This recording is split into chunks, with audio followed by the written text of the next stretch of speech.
Greetings friends. We're talking about prime factorization today. We're talking about writing stuff like this as a product of its primes. So 3 times 4 is the same as 12, but 4 is not a prime number, so we'd have to further split it into a 2 times 2. And now we can represent 12 as a product of 3 times 2 times 2, which, put more concisely, would be 3 times 2 squared. Easy. I can be done with the video right now, but let's do some more examples. I guess we should start with some definitions. Prime. A prime number is a number that's greater than 1 that has exactly 2 whole number factors. What? So most people think that 3 is the first prime number because the only factors it has is 1 and itself. 1 times 3 is the only way you can make 3 with whole number factors. 2 is actually the first prime number because you can gain 2 by saying 1 times 2. And there are other primes as well, like 13. 1 times 13, the only 2 factors that will allow for a product of 13. Cool. So let's talk about this other word written here, composite.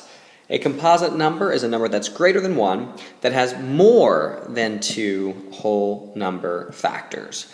Definition, very similar, however, it means very different things. Here's something like 14. 14 can be written as 1 times 14, of course, but it also can be written as 2 times 7. So as you see, you have more than two whole number factors, and that's what differentiates a composite number from a prime number. Okie dokie, prime factorization is the idea of writing a number as a product of its prime factors. And that's what we did at the very beginning of the lesson.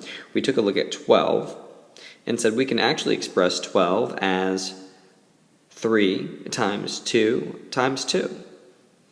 Writing a number as a product of its prime factors is prime factorization. So we can try another number, like, let's make this a little more organized. Let's take 54 up here and try to write it as a product of its primes. Well, 54 can be factored. 2 is a factor of 54. If you take 54 and you divide it by 2, the result is 27. So basically what I'm saying here is 2 times 27 is the same as 54. So here's a prime number that's a factor of 54. Sweet, let's keep going. We can break 27 down. Should we use 2? Doesn't work. How about 3? 3 times 9 is the same as 27. And we notice that 3 is a prime number.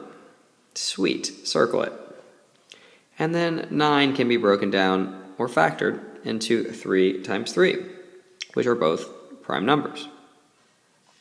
This is called a factor tree. It's so beautiful, isn't it? Factor tree. You can use a factor tree in order to find a number's prime factorization. So if we looked at 54, we can see that 54 is nothing but 2 times 3 times 3 times 3. Because 3 times 3 is 9, times 3 is 27, 27 times 2 is 54. Perfect. And if we wanted to be more concise, of course, we could represent this as 2 times 3 to the third. So there you have it. One more for the road. If you have the number 630 and you wanted to find the prime factorization, maybe you should use a tree de factor. It's Spanish or German, I think. German for factor tree. We've got 630. Let's split it up. I know 63 and 10, right? So are these prime? No, we can still split these up further. 63 can be factored into 9 times 7. Ooh, 7 is prime. 9 can be further split into 3 times 3. Sick nasty, we've got 2 more primes. Let's keep going to get some cherries on this tree over here. 10 can be split up into the numbers 2 times 5, and by golly gee willikers, both of those are prime. So our prime factorization for the number 630 looks a whole lot like 3 times 3 times 7 times 2 times 5. Some people freak out when things aren't in order, so let's say 2 times 3 squared times 7. Oops, how about 5 first? Okay, 5 times 7. And that should be the prime factorization for the number 630.